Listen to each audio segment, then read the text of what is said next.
Please direct your remarks to the chair. The chair now recognizes the gentleman from Illinois, Mr. Quigley, for 5 minutes.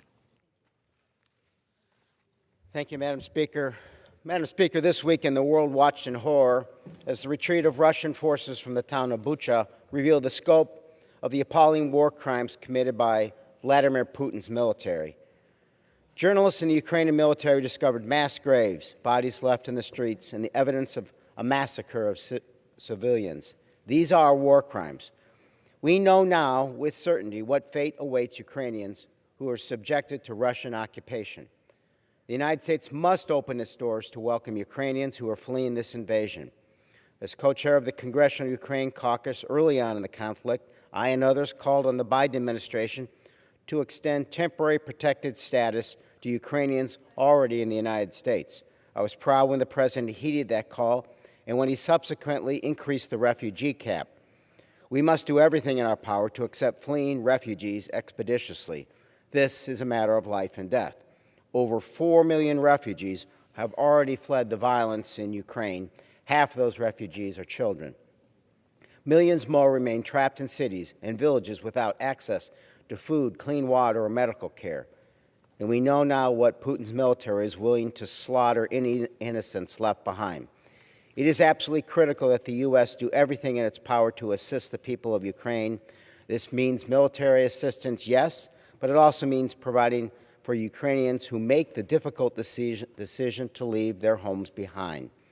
We must support the nations that are already taking in refugees. Allies like Poland have already admitted more than 2 million Ukrainian refugees into their nation. And we should ensure that Poland and other countries that have opened their doors are able to help these Ukrainians resettle safely. This also means continuing to investigate the reports of refugees of color being turned away at border crossings.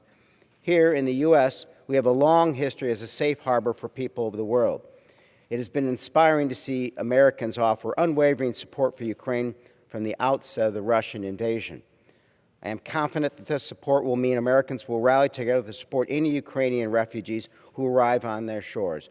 As they do, Congress has an opportunity to reform our immigration system to be more welcoming to individuals around the world who are in need.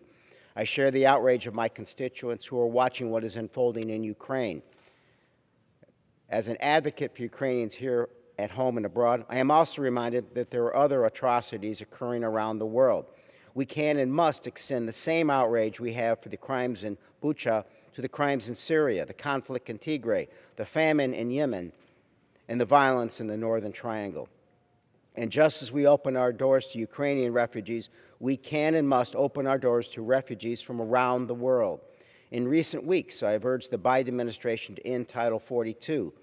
This policy allowed the U.S. to use the pandemic as justification for expelling migrants without a hearing before an immigration judge. The administration just announced last week that they intend to end this policy. One immediate effect will be that Ukrainians arriving at our borders will be able to seek asylum more easily. But critically, it also means that migrants from the global South will no longer be stranded in the immigration process.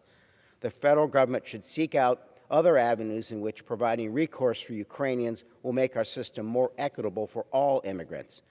Since the beginning of the pandemic, foreign citizens seeking entry into the U.S. have faced months-long waits for consular appointments. That backlog now threatens to prevent fleeing Ukrainians from reaching our shores.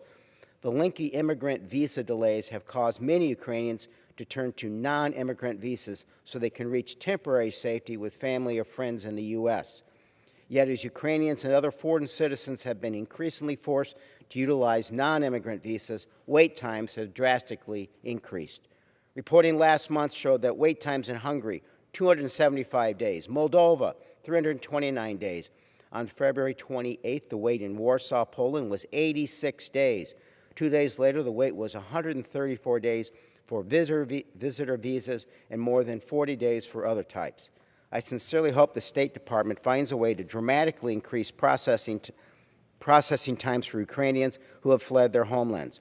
But we cannot simply prioritize Ukrainian cases and leave all others behind. These wait times impact immigrants, refugees, and asylum seekers from around the world. Ukrainians are not the only one whose lives are in danger. The tragedy in Ukraine has shown a bright spotlight on the need for our entire immigration system to be more inclusive.